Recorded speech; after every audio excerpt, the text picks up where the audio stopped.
So good morning mga kabahay, it's me again, Broker Anjo from Yesland Realty, and for today's video, may bago na naman po tayong ipapakitang housing project located dito sa Evergreen County in Barangay Platero, Biñan City, Laguna.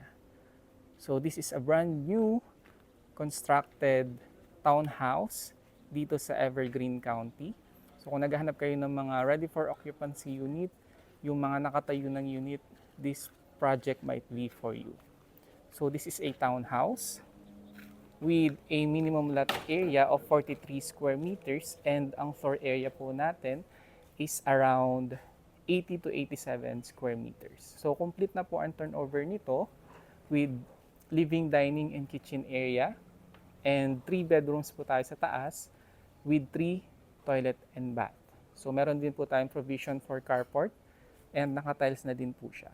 So yung makikita po natin sa video, yun na din po yung actual deliverable ng unit. So sa ngayon po, meron na po tayong 2 unit na nakatayo, and may apat pa po tayong i-construct na unit. So located po ito, no, sa Barangay Platero, sa loob po ng Evergreen County. So super accessible po ng location natin. 5 minutes lang po ito, 5 to 7 minutes going to Mount Pleasant exit. So kung nag-work po kayo sa Manila or sa Alabang, okay po yung location nito, no? And so nasa may Jubilation Loop lang po ito. So malapit din po ito sa Pavilion Mall, and accessible din po ito going to SM Santa Rosa. So ito po yung magiging carport ninyo. Yan, naka-tiles na po siya, no? And meron tayong faucet doon, may gripo tayo for pwede natin gawing laundry area or kung maglilinis tayo ng sasakyan natin, no? So ito po yung loob ng subdivision. So existing na po ito, no? And build and sell po kasi yung project natin, kaya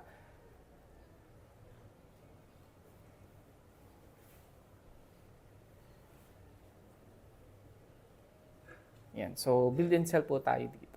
So ito po yung existing community natin. So pasok po tayo. So pagpasok po natin sa first floor, ito na po yung actual turnover and deliverable.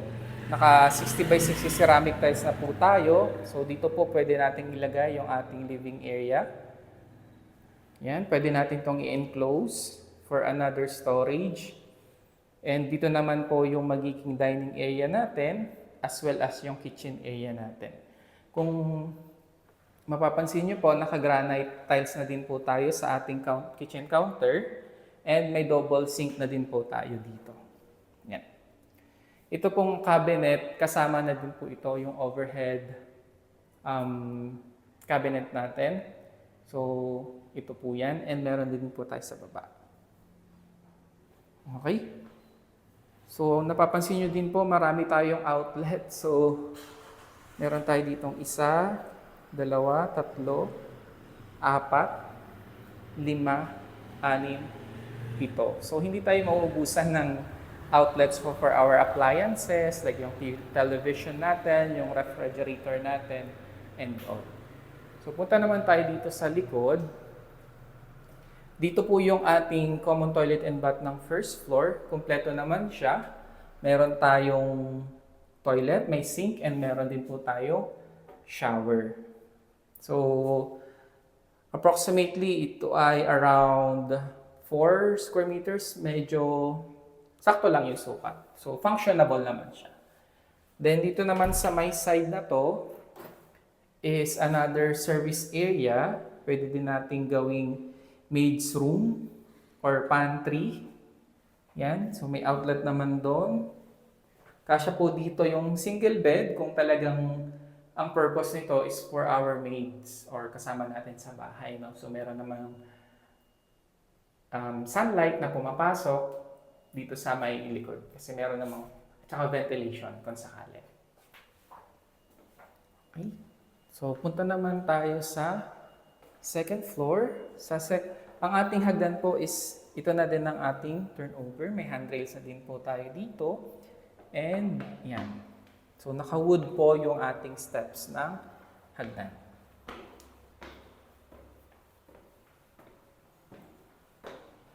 Dito naman po sa second floor, meron tayong 3 bedroom.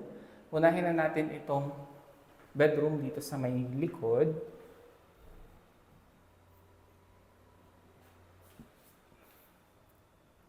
Ito po yung bedroom number 1 natin. Approximately nasa 6 square meters to, no?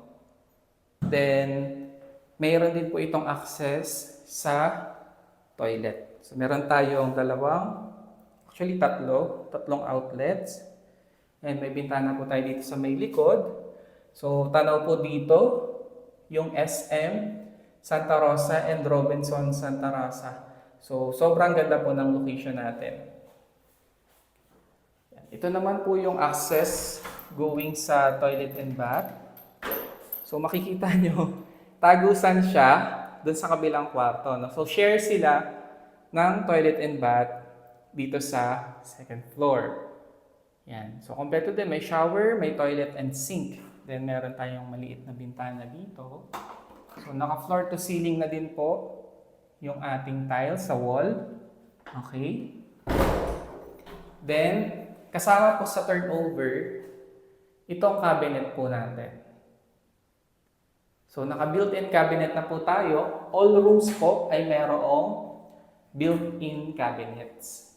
Ayan. Okay. Mga naka-lever type doorknob po ang mga pintuan natin. So, ito naman po yung isang bedroom natin, yung second bedroom natin, which is around 7 square meters. So, meron din siyang tatlong outlet. So, 1, 2, tsaka 3 sa may pinto. May built-in cabinets na din po itong kasama para hindi na po tayo bibili pa ng drawers, no? Kasama na po ito dito. So, meron namang mga polo natin for linens natin. Okay. Then, yun po, yung access po sa toilet and bath nung isang kwarto. Ito po yun. So, meron tayo ditong isang window. Okay. Then, naka-tiles na din po yung floor natin. So, ang wooden design yung ating flooring. So, punta naman tayo sa third bedroom. Ayan. So, ito po yung pwedeng maging master's bedroom natin. It is around 8 to 10 square meters po. So, kasya po dito sa ating master's bedroom, double or queen size bed po. Meron tayong outlet dito. Doon din yung isa. And doon pa yung isa. So, si master bedroom din po, meron din siyang sariling built-in cabinet. Ito po yan. Yan. Ang laki ng cabinet na ginawa for the master bedroom. And siya din po, may sarili siyang toilet and bath. Ito po. Yan. Ito yung sarili niyang toilet and bath. Maliit lang siya, pero kompleto naman po yan. Mayroong sink, may toilet, may outlet na din po for hair dryer. Then, nandito po yung shower area natin. Yung shower head, dito sa may side.